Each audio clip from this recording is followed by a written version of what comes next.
You're running a shop floor, not a Pinterest interest board or a fantasy football league. You don't need inspiration, you need things to work. So welcome to Build Your Way, a podcast from Cetec ERP.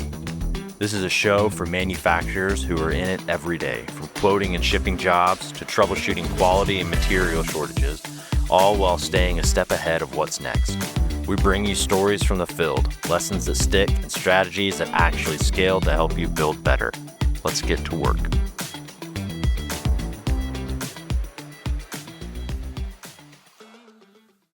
Welcome back to the Build Your Way podcast here at Cetec ERP. I am Taylor Wagon.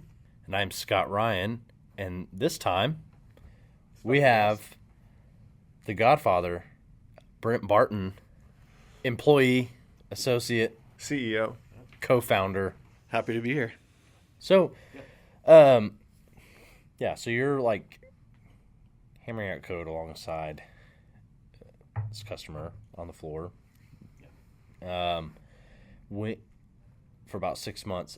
How do you transition out of that into, because at this point it becomes like, okay, now we have something to.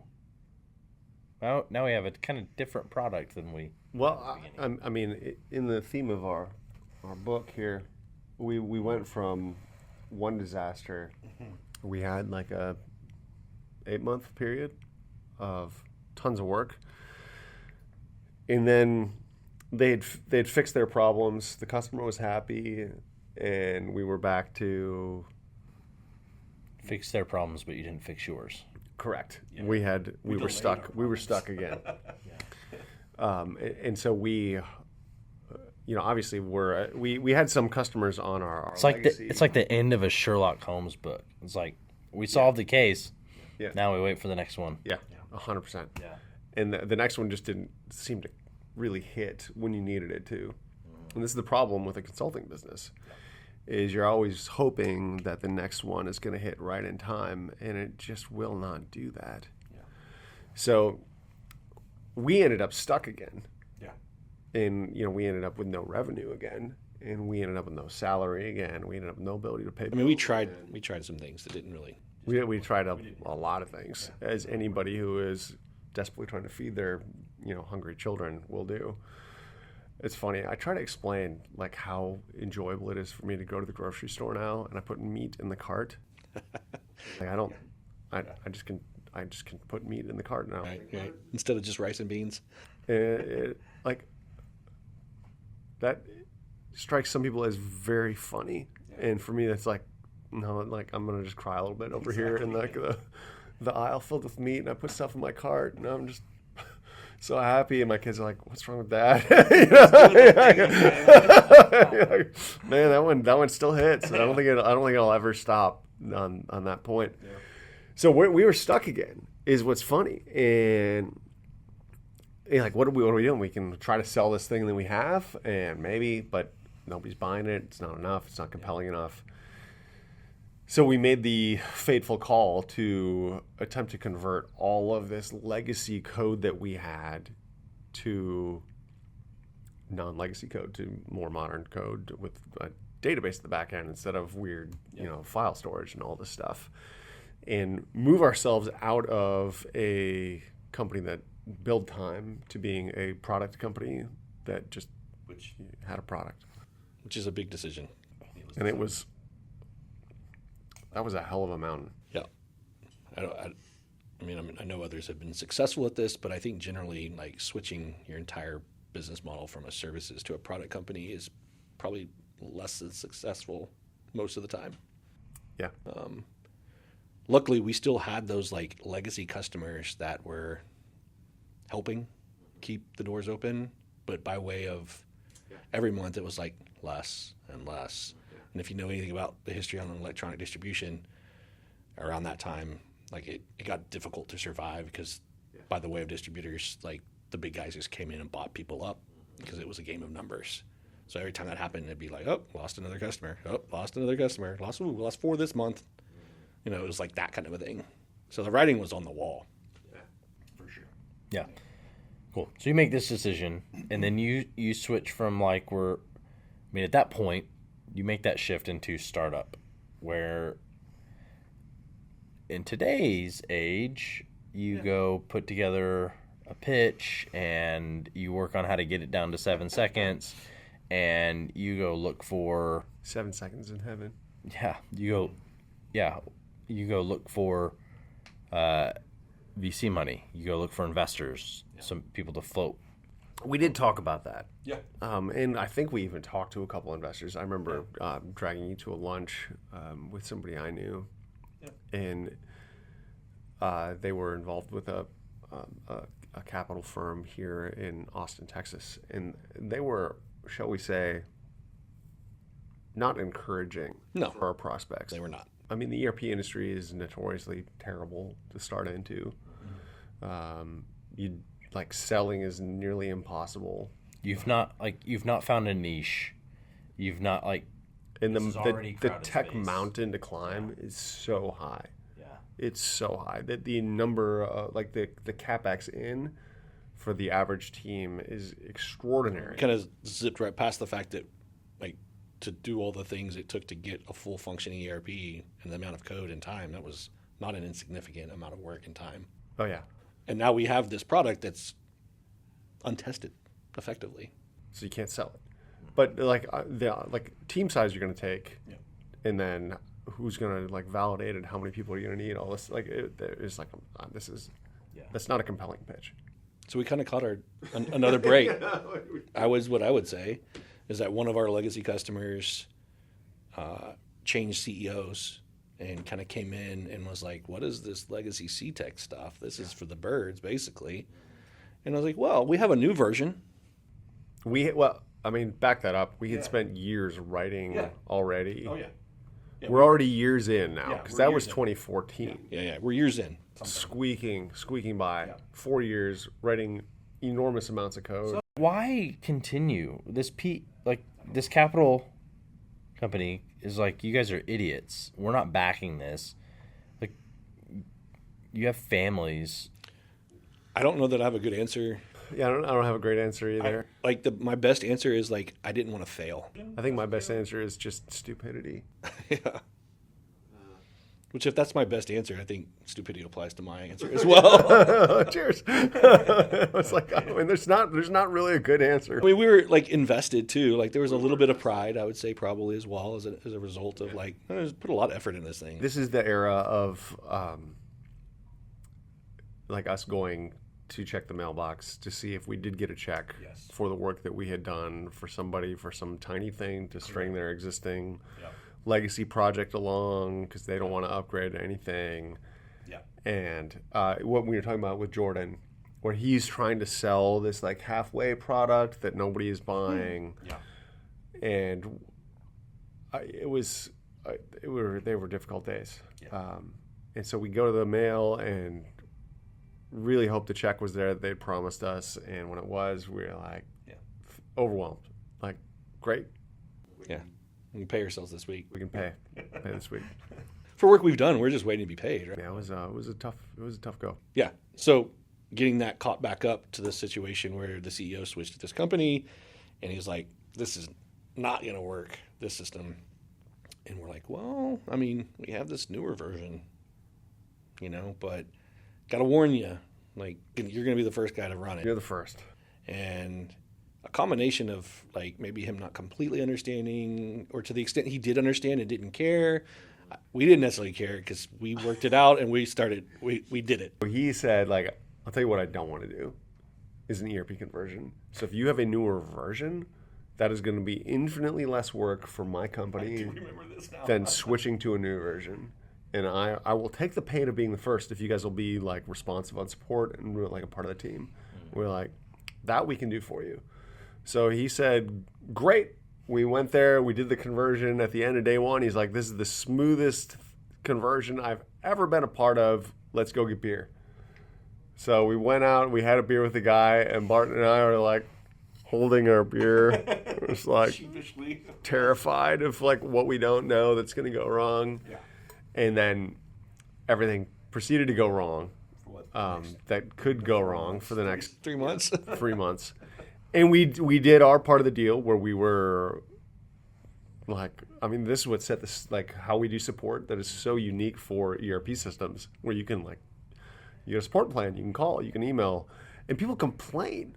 People complain if they don't get an answer within, like, an hour, which is fascinating to me, because, like, you hear, like, your normal response time for ERP support is, like, in the weeks to months. And, like, I perversely love that our customers are so used to getting an answer back within an hour that they assume something is broken on our end, or like we all got some rare disease or something. When they don't get an answer back within an hour, like, what's happening? It's great. But that's where that started, is because we, like, the deal is like, hey, things will break, things won't be ready, and we'll be all hands for every one of your problems every time. That's right. And that got them through, and that got us through, and it worked. Yeah, it was being like very clear, like, hey, we can't promise nothing's going to go wrong, but we can promise that when it does, we will give it our full attention and get it resolved as quickly as possible. Yeah. And like that's what we did over and over and over for many sleepless nights during that period. So that was kind of like the first big step for what Cetec ERP is today. So, as co-founders and business partners, how have you guys worked out the dynamic between roles, responsibilities, tasks, and like early on, you're like everything's a dumpster fire, so you're just like both throwing water on everything. But as the company has grown, how has that shifted? We kind of both gravitated towards naturally, like what we do better, our strengths, and luckily, some of my strengths are your weaknesses and vice versa, like just by dumb luck. A huge appreciation for what the other person brings. I would say also there's like, I mean, I don't know at what point, because we've worked together for so long, but at what point it is that like the level of trust is extremely high. Yeah. I think there's some level we have of, how do you say this? There's an appreciation for taking serious things very, very seriously, but being willing to talk about serious things in playful ways. Yeah. That we've managed to keep some level of sanity through like very, very stressful times. Yeah. By, a level of banter and shenanigans and games like, we were talking about with Jordan. We used to play stupid ball every day at 3 p.m. and, like all that, like, there's enough that we've been able to keep some level of playfulness through the like absolute debilitating stress of the whole thing. It helps that we don't take ourselves too seriously. Yeah, no, I think that's critical. Part of what allows some of that to happen. I'm convinced I'm an idiot, and you're convinced I'm an idiot, and it helps. I'm an idiot. You're an idiot. But yeah, no, there is that. But I mean, again, just a lot of fortune there. Lucky. Better be lucky than talented. Yeah, because there's no real explanation. There's like kind of like some deeply ingrained personality traits that just kind of match up. If you've wondered why Brent is not the host of a podcast, yeah, that sounds like hell to you. Yeah. Thanks for being here. No, happy to be here actually, but maybe never again. Took some bribery. Yeah, that's true. Going through some of these memories, do you feel your blood pressure go up? Like literally like that phone call in the parking lot and you said you're in your backyard. Like I remember that very, very vividly. And that was saying a lot because that was a long time ago. I don't remember what I did last week. I remember that we were driving to Houston to go see a customer, and we made the decision to rewrite accounting on that drive. Remember that? I do. That decision is burned into my brain when we were like, okay, let's do it. It's time to go. It's go time. Yep. And that was like terrifying for us because those were some of those things: invoicing cycle, inventory relief actions, like and the magic that happens behind the scenes. Like, oh man, that is like you're taking on so much risk. Yeah.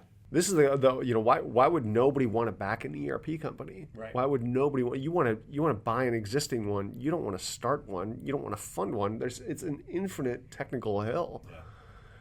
And when we made that call, that set us up for just pain. I remember when we flew to Vegas. This was the Arlene, to work with Arlene on like, Arlene, help us figure out what accounts we're supposed to in all these situations. And she's walking us through stuff.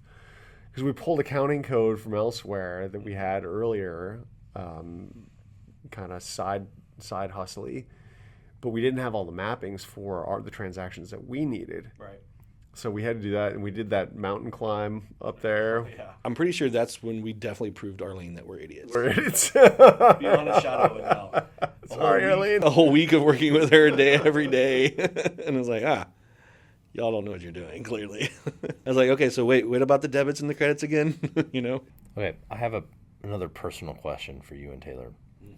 What's consistently been the most annoying thing about working with Taylor? No, dude, good luck. I mean, I have to choose only one. I know. No, you don't have to choose. That's not fair. You can pick a top 3. I think it's fair to say that I'm easily far more irritating than you are. That's a nice way to say you're an asshole. Well, poopy head.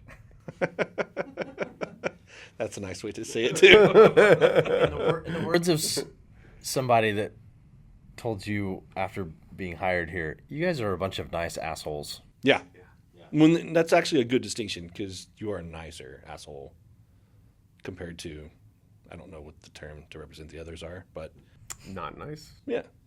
At what point, so you onboard this customer, they take a risk, and then slowly, like, Jordan starts to do actually, like, effectively do sales. Yeah, there was When a lot. how long and at what point did you feel some level of stability? Wow, that was a bit. The fact that we could sell anything at all, apart from somebody who was, in a situation where they would rather take the risk of a system conversion to new code than find a new system, that worked out nicely for us and I think for them. Yeah. And then we had probably 2 or 3 others in that situation that fell in that bucket.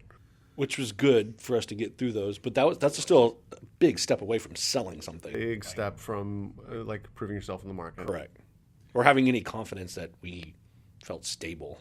It took a while. I remember we realized we had a sales problem, and Brent and I are naturally such gifted salespeople that. My question for Brent that I framed it differently, but it starts with, you're not a sales personality. Thanks. Yeah. So, as I was saying, such gifted salespeople. We got the advice from one of our customers who had needed to transition to our new product that we should go to a trade show in Milwaukee that was for contract manufacturers. So we went to the Wire Harness Manufacturing Association show in Milwaukee, Wisconsin, and we Had no idea. Well, I remember we had a vinyl sign behind us. Yeah. That was, no images. It just had our company name behind us. We had a church table we sat at. And, we waited for people to kind of come talk to us. They mostly didn't. And they mostly didn't. Just normal for a trade show, it turns out. But Now they know that they should avoid us. yeah, Yeah, but for different reasons. actively walk around us. But we did that. And so that was our year one, effort one of selling. It was A learning experience. a learning experience. And I know I'd done prior life some cold calling sales for manufacturing stuff. You did other sales too, right? I'd done some other sales as well. But B2B sales and ERP sales is a very, very different world than anything I've ever done. Didn't sell like shoes or something. Yeah. For random example. Shoes, appliances, stereos, Yeah. It's much different. barcoding software, document management systems. I think that's everything I've sold. Sandwiches. That's everything I've sold. But yeah, we were awful, right? So then the next year we made a giant booth out of PVC, right? And we had these vinyl banners that attached to the PVC, and we drove a van up there, and in our usual style, we had 4 people in the van, and one person drove, and we drove overnight because it's a really long drive. About 19 hours. straight. Drove all day, drove all night, and we had a hotspot, and everybody who's not driving is working, writing code, answering emails, taking care of customers, taking phone calls, like just brutal grind mentality. Working through all the motion sickness, Oh, and I get so carsick. I'm like notoriously a very carsick human, right?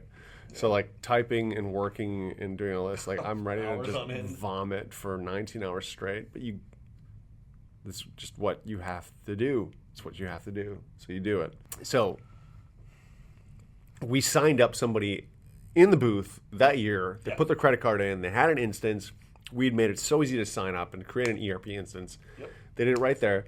And they're like, we're not even going to tell our corporate parent we're doing this.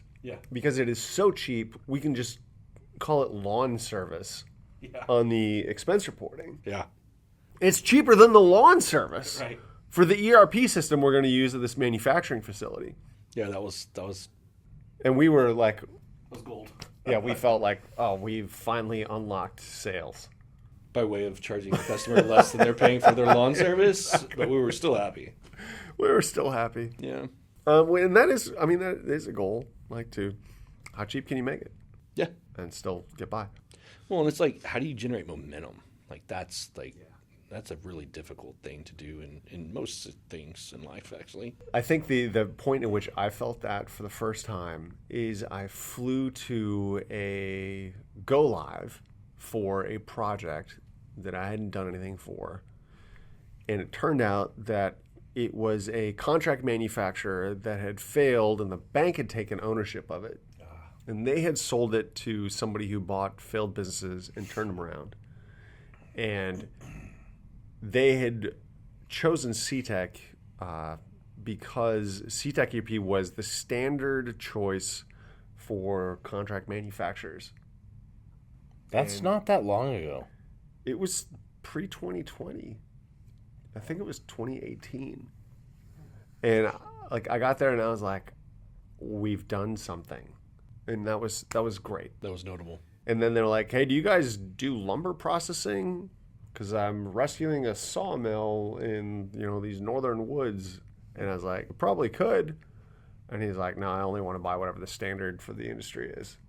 I'm like, well, good luck. So it's interesting, like that culture of we're driving in a van down by the river, and we're on our hotspot. We're working because we have to, because we can't not. And to see that, as we move, I mean, we're not at a very different stage of the company, but to still, it's a fight to instill that kind of that culture. And that, I would say that's probably the most critical thing that we hire towards. Yeah. Is that hustle, or that definitely part of it.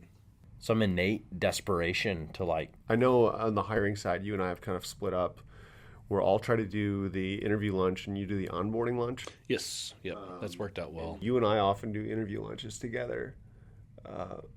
In that, looking for people who have not just I'm looking for a job, but no, I desperately, I need a job.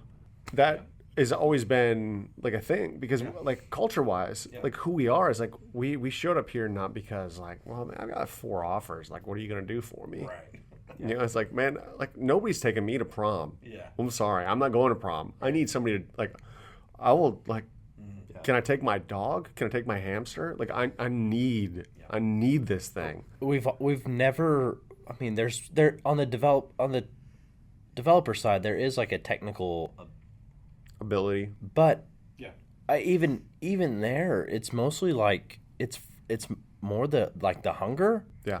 And then hire for hustle. And then that first, so we do a 3-month kind of internship trial period that's an easy safe out for both sides. Yeah. That's where you assess the aptitude. Yeah. But even then, it's you're still not going to be effective for 6 months, maybe a year after that. And so it's identifying some of the culture. Are you desperate for this? Are you hungry? And then, okay, do you have the ability? Are you capable of doing this? And some level of I had a happy hour this weekend with somebody. Thanks for the invite, jerk. It was a fun happy hour, and Scott wasn't invited. Maybe that's a corollary there. Where a friend of mine brought a friend that he has who is looking for work and who is getting to the point where he's starting to get stressed about his lack of work. Yeah. And he's like, "Oh, you're stressed about work? I know a guy." And we're having this, they're at my house. I've made some snacks. We're hanging out, and I'm checking my phone and responding to texts, and I respond to emails, and like normal me, like wherever I am, I'm responding to texts, responding to emails, and the comment was made like I told him, I'm sorry, I just have to keep up with my texts and emails, and something's going on. So give me just a second if I'm doing this. I'm still listening to you, and I'd like to, make sure you have what you need, and we're here to talk. Not trying to be rude. And the person made the comment about like, "Oh man, I don't think I could ever do that. Like that just seems like a lot of work." Ooh. And I was like, one job I know you don't want is a job at Cetec ERP. It's like, you could have, there are a lot of jobs in the world. One job I know you don't want is this one. Good to get that info. It came up in the last interview we did together. The guy asked, like, how stressful is your job? And I was a little flustered because what do you want a boring job? Do you want to show up and do you want to work 5 hours a week? And what are you looking for here? Because I think it's just my wife and I had this conversation even this morning where she was talking about you guys know my wife's job. For my listening audience, my wife works in healthcare and deals with people who are with terminal illness. So her patient base is grappling with death and mortality and absolute tragedy in so many cases. And that's that's Monday, that's Tuesday, that's Wednesday, that's Thursday, that's Friday, and she comes home and is just absorbed emotion and it's a lot. It's a lot, and she absolutely loves it, and it absolutely wrecks her, right? Because that's just what you do if you're going to do it well. And she was talking about how much she really loves taking care of people in that kind of situation where they have these, absolute tragedies, and to stop and say this is tough. Yeah, this is awful. How do I care for you? How do I support you? What can we do? Often, what we can do is nothing aside from just cry. And that level of stress that she has is a thing that it's not for everybody. If you were looking for a job where you can go and put in your 40 or put in your 38 or your 35 and then collect your benefits and chill, don't do that. Yeah, definitely. Right? I just struggle with the how do you derive or find a sense of purpose day to day of that was hard for me early. Coming out of nonprofit ministry was this all feels a little bit trivial, but then I got to a point where it was I kind of crossed that, but then you have a new way of thinking about work. And are you hitting on the idea of how cheap it is to go from somebody taking care of the dying to us taking care of somebody's invoicing? Yeah. Yeah, there's a gap here, right? Yeah, it is still somebody's livelihood that we're supporting, and it's small businesses, and you can get into this kind of existential we're supporting the American economy and small business. It's degrees removed. But it's degrees removed, but to not have stress and work or to that is to completely remove purpose from to not care anymore. Yes. But I think the bridge to this is if I am earnestly caring for, if I show up and I say I am earnestly going to care for my customers and I'm earnestly going to take care of my coworkers and I'm going to sit in a room with you and we're going to argue about something, crack a couple jokes, try to come up with a decision. Yeah. And avoid things that could make us enemies and be friends and stay on the same page and fight through stuff and be that was a good meeting. Mm-hmm. Thanks.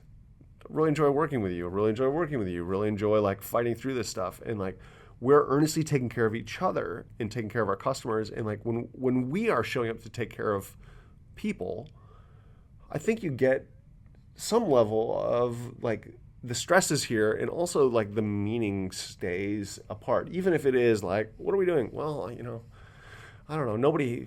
Hopefully nobody has like cancer when they send in a ticket. Yeah. And they're like struggling with like, well, how do I send the quote out? Yeah. And I think my point was just like a life without any kind of stress indicates there is no real. You want the stress. Yeah. Yeah. But you're attaching it to the like there's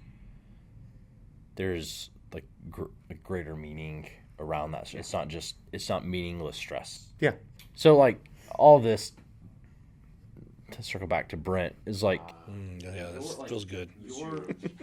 like your transition into CEO of Cetec, like it's all predicated on customer support, and I think that like at the heart of all things, Taylor's nice, but he's an asshole. You're kind of